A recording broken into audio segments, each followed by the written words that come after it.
Month one looks normal. You wake up, go to work, buy groceries, pay bills. The news mentions some banking stress, some supply chain issues. Nothing unusual, nothing alarming, just background noise in a system that's been creaking for years. You ignore it. Everyone ignores it because month one always looks normal, right up until month 12, when society no longer exists as you knew it. This is the pattern. Every collapse follows a timeline, predictable stages, identifiable markers, warning signs that only become obvious in retrospect. But here's what they don't want you to know. We're already in month one right now. Today, the timeline has started. The mechanisms are in motion. And by the time most people realize it, by the time the danger becomes undeniable, it'll be month 6. And month 6 is when escape becomes impossible. When borders close, when martial law begins, when the window for preparation slams shut forever.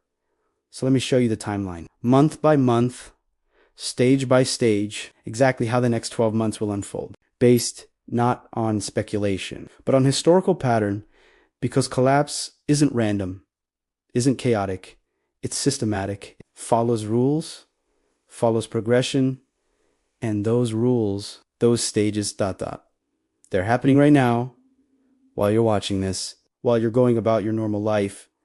The countdown has begun, and most people won't even notice until it's too late. Let me take you through history first to show you the pattern, to prove this isn't theory. This is documented fact.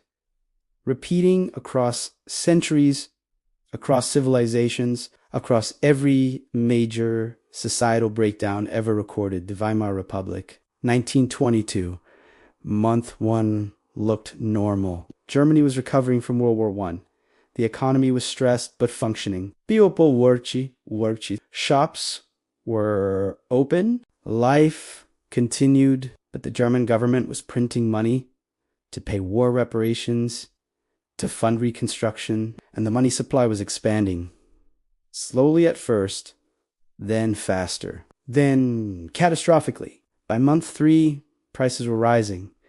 Noticeably, bread cost twice what it did 2 months ago. But people adjusted, thought it was temporary, blamed merchants, blamed foreigners, blamed anyone except the real cause. The monetary expansion, the currency, the mathematical certainty of inflation. By month 6, the middle class started feeling pain. Savings were losing value, wages weren't keeping up, shortages began appearing. Not everywhere, not everything, but enough to cause concern. Enough to trigger hoarding, which made shortages worse, which triggered more hoarding. The spiral beginning. By month E, hyperinflation arrived. Prices doubled daily, then hourly. Workers demanded payment twice a day because morning wages were worthless by evening. People carried money in wheelbarrows, not to show wealth, because that's how much paper was needed to buy bread. The currency had died. The economy had collapsed, and society was fragmenting. By month 12, Germany was unrecognizable. The government had lost control. Paramilitary groups controlled streets.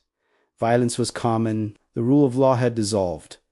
And from that chaos, from that desperation, rose extremism, rose Hitler, rose World War II, all because of a timeline. 12 months. From normal, to catastrophe. Or look at the Soviet Union, 1991.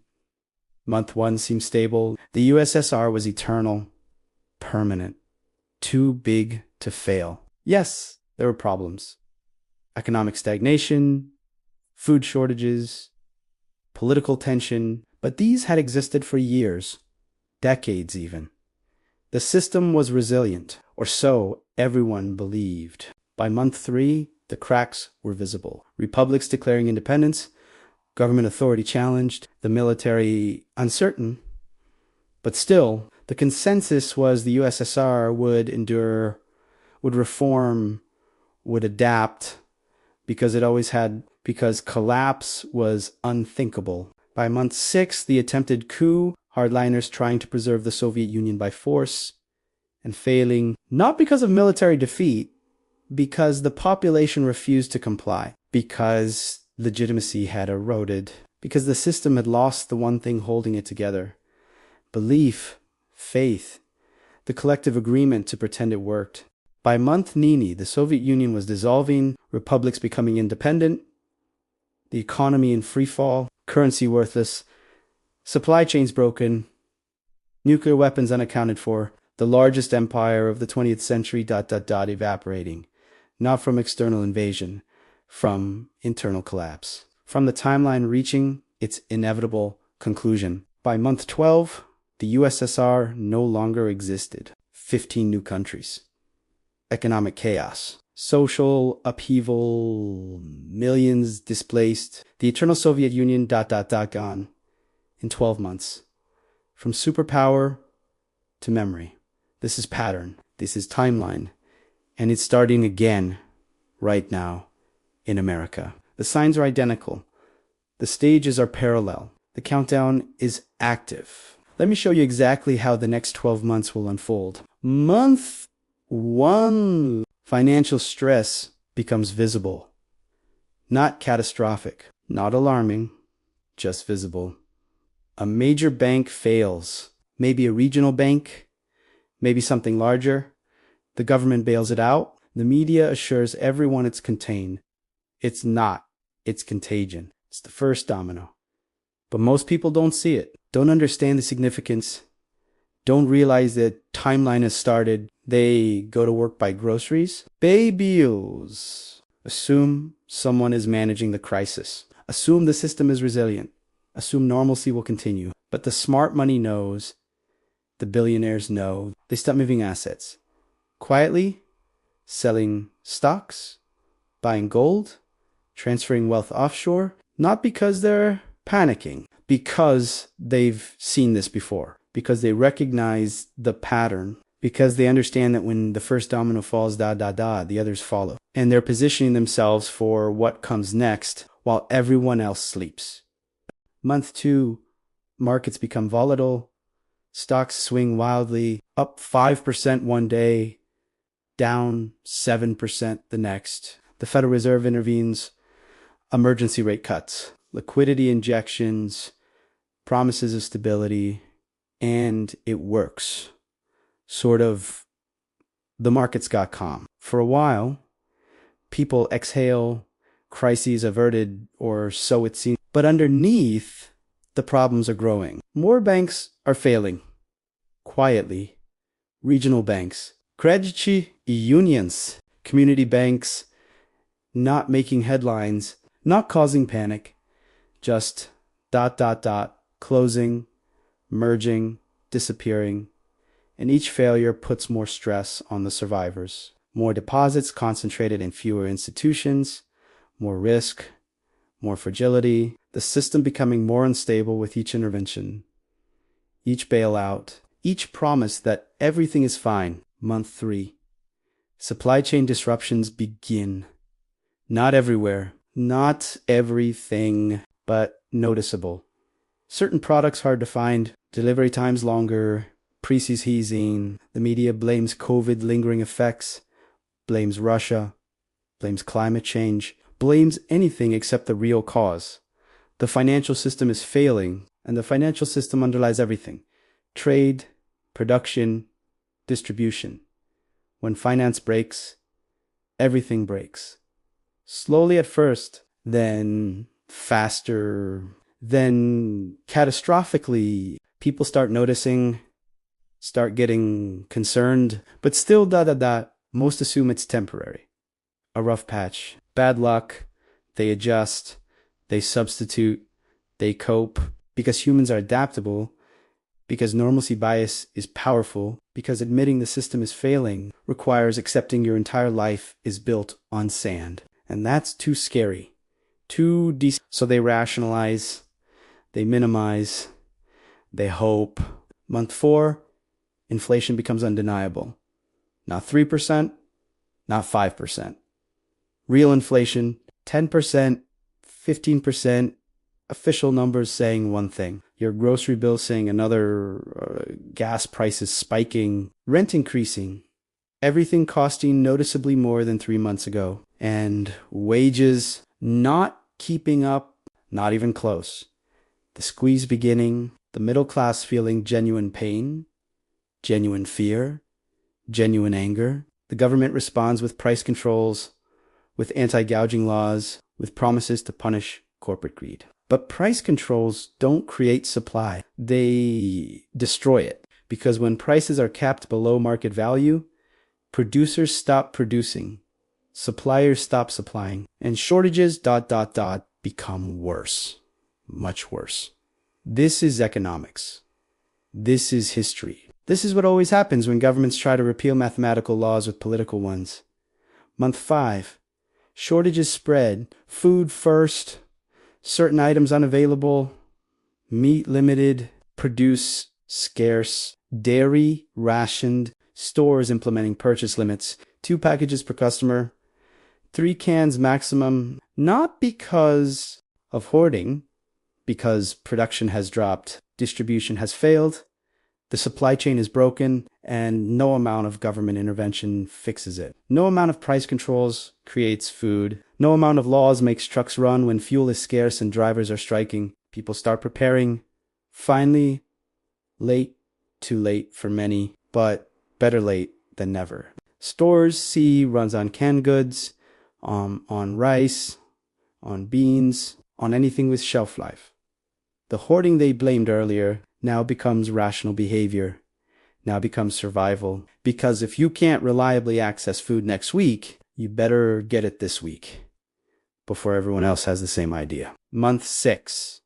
This is the critical month. The month that separates survivors from casualties, because month 6 is when the government shows its hand. When emergency powers are invoked, when martial law is declared, when borders close, when travel is restricted, when bank withdrawals are limited, when the pretense of normalcy ends, and the reality of control begins. This happens suddenly over a weekend. Friday, everything seems manageable, stressed but manageable. By Monday, everything has changed. Emergency declarations, executive orders, military deployment, all justified as necessary, as temporary, as protecting the public.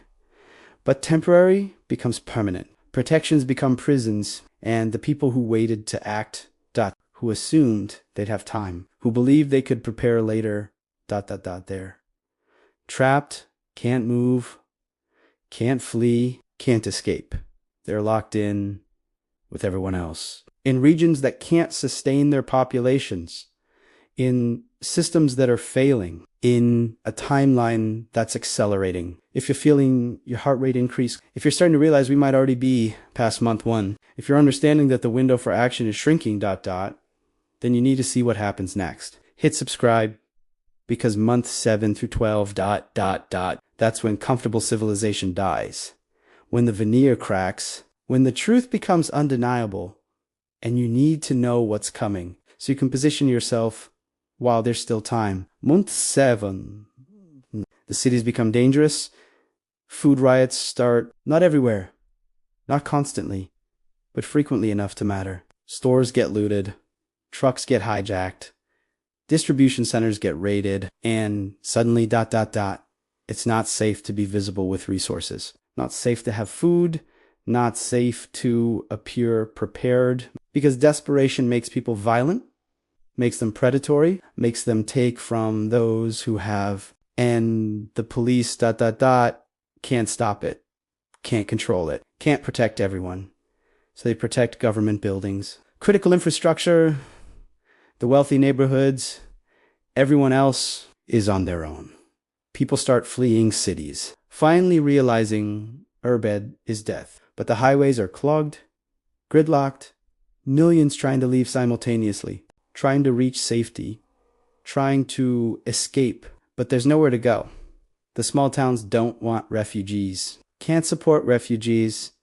Start turning people away with roadblocks, with armed residents, with violence if necessary, because they understand more people means less resources, less food per person, less water, less survival, So they exclude, they protect their own, they let others die. Not from cruelty, from mathematics, from the brutal logic of scarcity. Month 8, the government attempts a currency reset, announces a new digital dollar. Everyone must convert old currency to new. At a ratio that steals 10 old dollars become 5 new ones. Or 3 or 1. Depending on how much you have. Wealth above a certain threshold gets taxed heavily. 90% confiscated, redistributed. All perfectly legal, all perfectly planned. The reset they've been preparing for decades. Finally implemented under emergency authority with New Debachi. No vote, no appeal, and people comply. Most people, because the alternative is having nothing. Because digital is the only currency accepted now. Because cash is obsolete. Illegal, even. Anyone caught with old currency, is arrested. Suspected of hoarding, of profiteering, of not supporting the collective good. The new system demands submission, demands conversion, demands surrender in most people, too exhausted to resist, too scared to fight, too desperate to survive, they comply. Month 9, food becomes allocated, rationed, not by markets, by government. Everyone gets a ration card. Digital, tracked, limited, based on family size, based on contribution, based on loyalty. If your social credit score is low, if you've complained too much, if you've attended the wrong protests, your ration shrinks. This is control, total control, because whoever controls food, controls people, controls choices, controls life, and the allocations aren't enough. Never are. The ration provides maybe 70% of needed calories.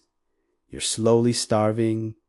Everyone is, except the connected, the compliant, the ones who enforce the system. They eat well. They're healthy. They're protected, while everyone else wastes away. While children go hungry, while the elderly die from malnutrition. This is collapse. This is what the final stages look like. Not dramatic, not cinematic, just slow grinding death.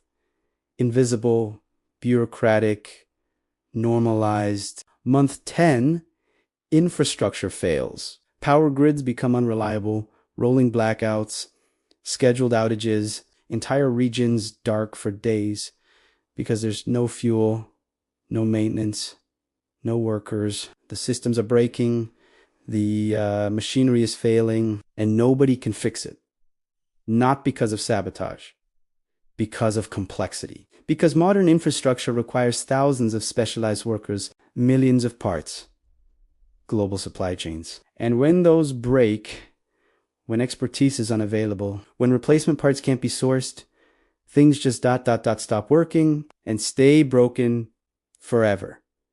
Water systems fail next. Treatment plants need power, need chemicals, need workers. And increasingly, they have none of these. So water becomes unsafe, contaminated, deadly, and people get sick. Cholera. Dysentery. Diseases from the 1800s. Returning, killing. Because modern sanitation requires functioning systems. And the systems are dead. Month 11. Regional governments assert autonomy. States declaring independence from federal authority, or at least declaring they'll ignore federal mandates because the federal government can't help, can't provide resources, can't maintain order. It's hollow, a shell. Still claiming authority, can't enforce, still issuing mandates nobody follows, still pretending to govern a country that no longer exists as a unified entity. The fragmentation is complete. America, isn't one nation anymore. It's 50 entities. Some cooperating, many not. Each trying to survive, each hoarding resources, each protecting borders against neighbors who used to be countrymen, who are now threats, competitors, enemies. And in this environment, warlords emerge, not government, not elected officials, strongmen, people who can organize violence, who can control territory, who can provide security in exchange for loyalty. Some are former military, some are gang leaders, some are just ruthless opportunists, but they fill the vacuum, they provide order, brutal order, unfair order, but order nonetheless. And desperate people accept it because brutal order is better than chaos, because survival under tyranny is better than death in anarchy. Month 12, the old America is gone. Unrecognizable. What remains is fragments, regional powers, autonomous zonies, survival communities, warlord territories.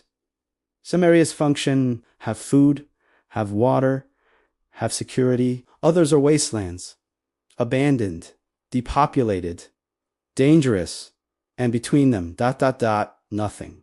No trade, no communication. Nutraville, just distance and danger and isolation. The people who survive aren't necessarily the ones who prepared most. They're the ones who understood the timeline, who acted early, who moved during month 1 or 2 or 3 before borders closed, before martial law, before the crush. They relocated to survival regions, built communities, established networks, and when the collapse came, they were positioned.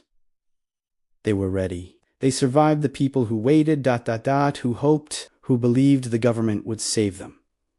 They're dead or dying, or wish they were trapped in cities with no food, no water, no escape, trapped in death zones with no resources, trapped in a system that collapsed around them while they believed the lie that it was too big to fail. This is the 12-month timeline. This is how collapse unfolds. Not instantly, not dramatically, but progressively, inextricably, following a pattern older than nations. A pattern repeated throughout history. A pattern starting again right now. So where are we? What month are we in? Look around. Banking, stress, check. Market volatility, check. Supply chain issues, check. Inflation, check. We're somewhere between month 1 and month 3. The early stages when escape is still possible, when relocation is still achievable, when preparation still matters. But the window is closing faster than most realize, because the timeline compresses. Modern systems are more interconnected, more fragile, more dependent on technology that can fail instantly. What took 12 months in Weimar Germany might take 6 months now. What took a year for the Soviet Union might take weeks for America, because America is more complex, more specialized, more dependent on systems that only work when everything works. And when one thing fails, everything fails. Cascading, accelerating, exponential. Do you understand what I'm telling you? You don't have 12 months. You might have 6. You might have 3. You might have less. The timeline is active. The stages are progressing. And every day you wait is a day closer to month 6, to martial law, to closed borders, to trapped populations, to impossible escape. So what do? How do you prepare for a timeline that's already in motion? How do you escape a trap that's closing? First, accept reality. Stop hoping it won't happen. Stop believing someone will fix it. Stop trusting that the government, the Federal Reserve, the politicians, anyone will prevent this. They can't. The mathematics don't allow it. The debt is too large. The systems are too fragile. The population is too dependent. Collapse is inevitable. The only question is timing and positioning.